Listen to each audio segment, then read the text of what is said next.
On the night of October 30, 2025, the air at Fairmont Crest is thick like an unnamed warning. A fleeting run-in with Andre is enough to shatter Derek's calm, pushing him to demand that Ashley update every detail of the wedding. Yet is that a move to protect love, or an attempt to lock down a secret leaking from the bottom of his heart? BTG reveals that one of the two will be overwhelmed after the encounter, and when emotion crosses the line, a lifelong plan suddenly turns into a sentence hanging overhead.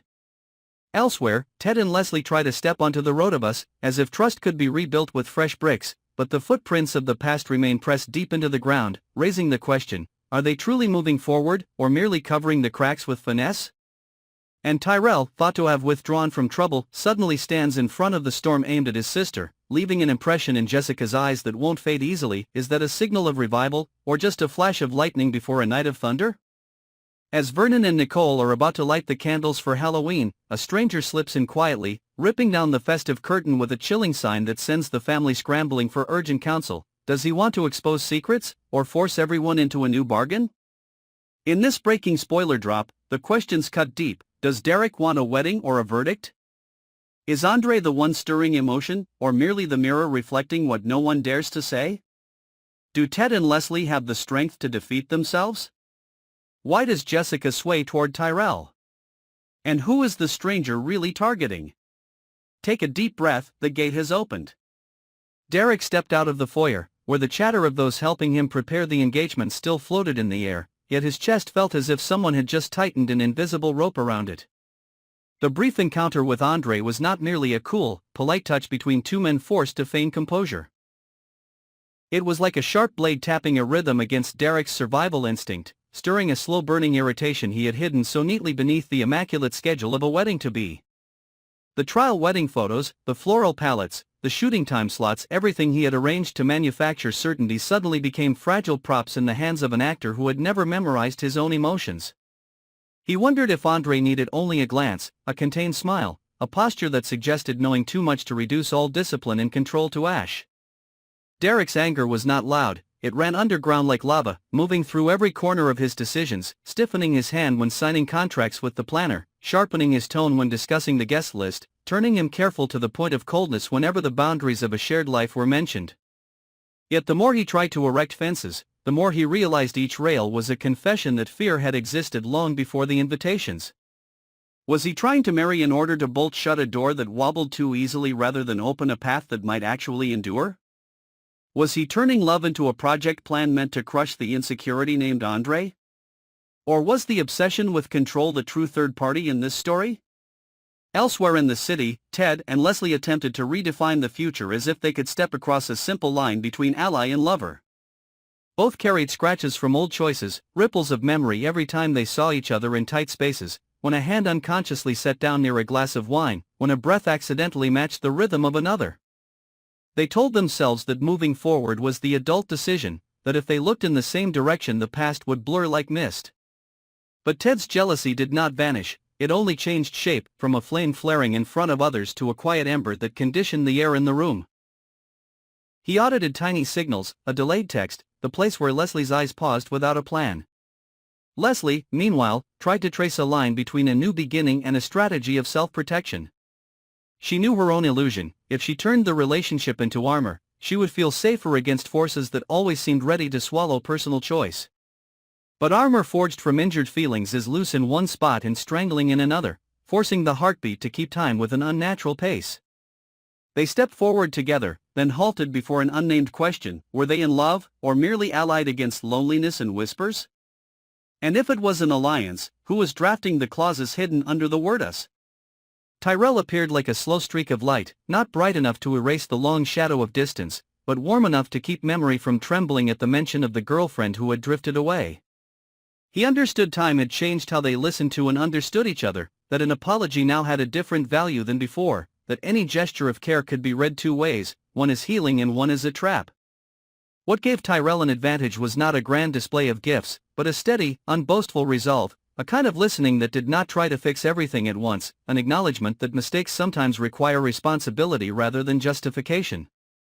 Even so, a constant fear simmered beneath. If distance was actually the buffer they needed in order to save themselves, would erasing it be the first step toward a second collapse? If she gave him another chance, Would he have the courage not to turn that chance into an iron band tightening around them both? Would today's point scored survive when deeper secrets, older insecurities, were dragged into the light by situations no one had planned for? Meanwhile, Vernon and Nicole's home had been dressed for Halloween as an effort to balance the atmosphere, to convert undercurrents into a festival of masks and black candles, of candy sweet enough to distract from the bitterness hidden beneath. They wanted a light evening, where children giggled and adults pretended to forget the glitches of negotiations and the hairline fractures in trust. And at that precise moment, the stranger slipped through the gate. He did not shout or manufacture nightmares with noise, he chose silence so every gaze would be pulled toward an aimless silhouette. His mask wasn't the gaudy sort used for pranks, it was flat and impassive like a blank page inviting someone to write down their worst fear. An envelope set on the table like a knife into the heart of the party, and then he vanished as quickly as he had arrived, leaving only the soft hiss of the door and the raw scent of early-season damp drifting through the window frame. Inside the envelope there were no greetings, only fragments, a hastily snapped photo, a smeared receipt, a scrap of paper scrawled with numbers like a cipher.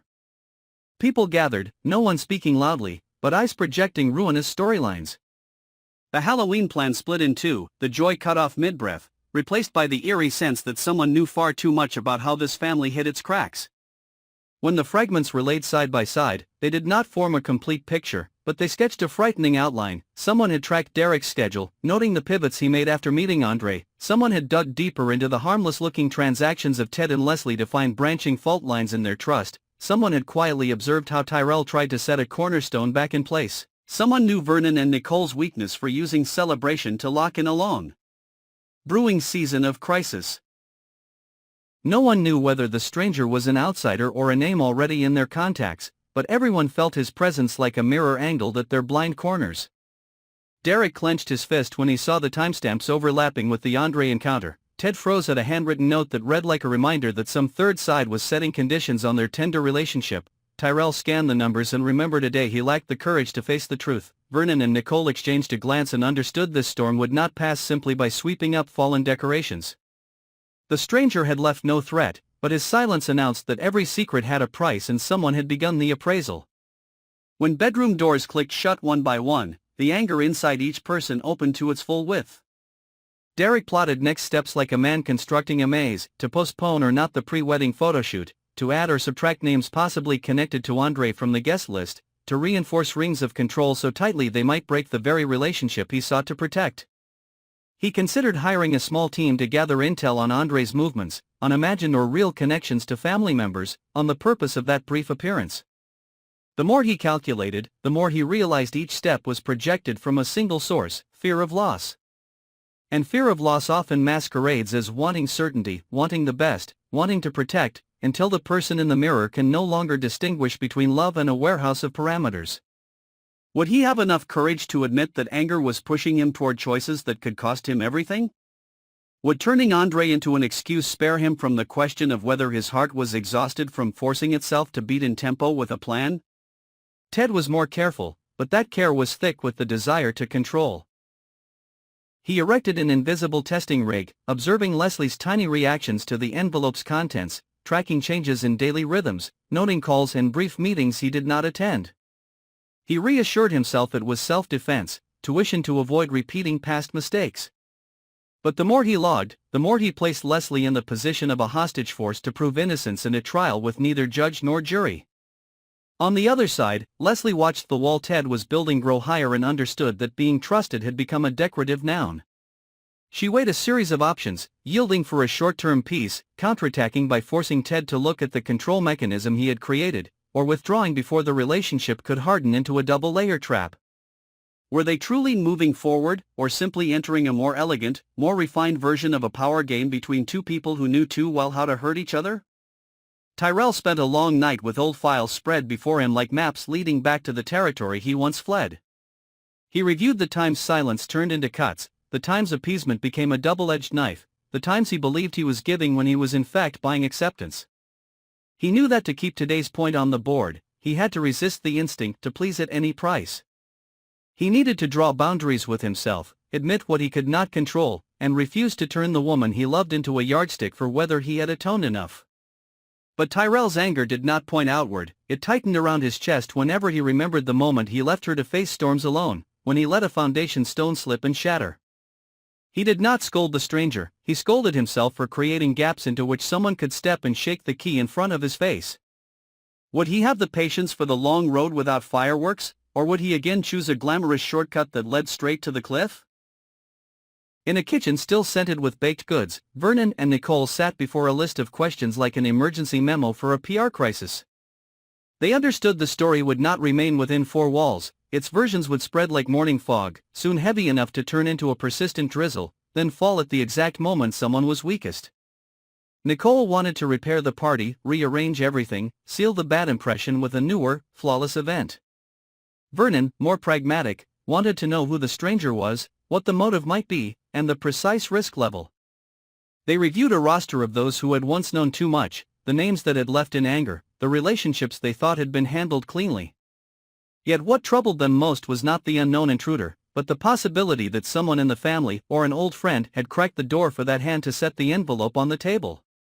If that were true, would they have the nerve to face betrayal from within, to confront the feeling of being stripped of control in their own home? And if it was merely a test, who was administering it and which corner of the house did they plan to ignite? As night slid toward the small hours, each person reached a private decision, no one promised anything to anyone, yet all unwittingly pushed one another into the same whirlpool. Derek added a new layer of control around the wedding plan, adjusting timelines and information channels like a campaign operator, assuring himself that strict order would calm the tremor in his chest. Ted flipped on the switch of surveillance, ready to read the smallest signals from Leslie, turning love into a dashboard crowded with warning lights. Leslie gathered tasks she could complete alone, limiting overlap zones where she might be scrutinized, while preparing a silent exit strategy if necessary. Tyrell wrote a memo to himself, a pledge to avoid quick fixes even if it meant accepting stretches of emptiness with no immediate reward.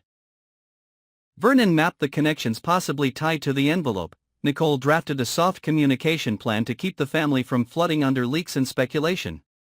No one wanted to lose, but everyone forgot that victory in such battles often alchemizes into solitude by dawn. The next morning, as the sun threw pallid streaks across the wall, unanswered questions still hung like odd talismans. Was the stranger truly an outsider, or a new shape worn by someone old? Was the envelope a declaration of war or simply an alarm bell reminding them their relationships were cracking at the limit? Was Andre behind this chain of events, or merely a mirror in which Derek saw the part he refused to admit? Were Ted and Leslie building a new house, or merely stretching canvas over rain on a plot of ground still subsiding? Was Tyrell's point the premise of revival, or just a handsome beat in a score whose chorus had yet to be written? Was the ruined Halloween plan an accident, or a probe measuring how much heat this household could stand? Who would be brave enough to rip off their own mask before trying to rip off someone else's? There was no bell to mark an ending, only small movements like ripples announcing that the railstorm was still ahead. Private motives, Derek's fear of loss, Ted's need for control, Leslie's instinct for self-defense, Tyrell's urge to atone, Vernon and Nicole's fantasy of a safe space, were colliding and sharpening one another. Difficult decisions turned into double-edged knives, cutting the hands that wielded them. If betrayal came, it would likely not wear a savage face, it would arrive as the most reasonable choice at the time, with an apology pre-written in the mind, with a tidy sentence, "I only wanted what was best for us," trailing behind. And then, once the questions were finally answered, would the answers free them or merely open the door to another labyrinth, more intricate than the last? Was the night, with its thick darkness that hid everything, more merciful than day, which exposed each crack until there was no space left for pretense? If the next envelope appeared, and if it did, who would remain calm enough to lay each fragment on the table without letting anger tip the mirror in the center of the room? And as the night draws shut, the milestones that seemed locked in place loosen like damp thread before a storm. Derek stands on a razor-thin edge, either he trusts the true beat of his heart, or he uses wedding appointments to bury a mounting unease that grows with every glance from Andre. How will Ashley answer when questions that look like flowers, candles, and guest lists are in fact a referendum on the truth? At the other end, Ted and Leslie think they have tied the crack back together, yet every step forward creaks like rotten wood. Are they building a house on sinking ground, or is someone quietly pulling out a load-bearing brick? Tyrell has just scored a point with his steadfastness toward his sister, But every hero has a weak spot, and what is Jessica seeing in the very gap Tyrell himself has not dared to face? As for Vernon and Nicole's home, was that envelope only the opening act, or an invitation for everyone to enter a new game where every secret carries a price tag? If another envelope appears, whose name will it call first? If Andre isn't the spark, is he merely the mirror reflecting a hidden hand that tallies every fear like cold numbers? If Derek truly tightens the ring of control, will he also tighten shut his own chance at rescue? And if Ted chooses surveillance over trust, will Leslie step out of the game before the final card is turned? The storm is only flickering on the horizon, and the loudest thunder is still being held back, waiting for the moment when every mask drops at once. Don't take your eyes off Fairmont Crest, because every choice here is a double-edged blade and every nod can become a suspended sentence. Leave your predictions below. Who is the stranger, who is the next target, and who will fire the first shot in this silent war? Like, subscribe, and ring the bell so you don't miss a single twist, because in the world of Beyond the Gates, secrets never sleep, and the second you blink may be the moment everything explodes. See you in the next episodes, where answers arrive with a price no one is ready to pay.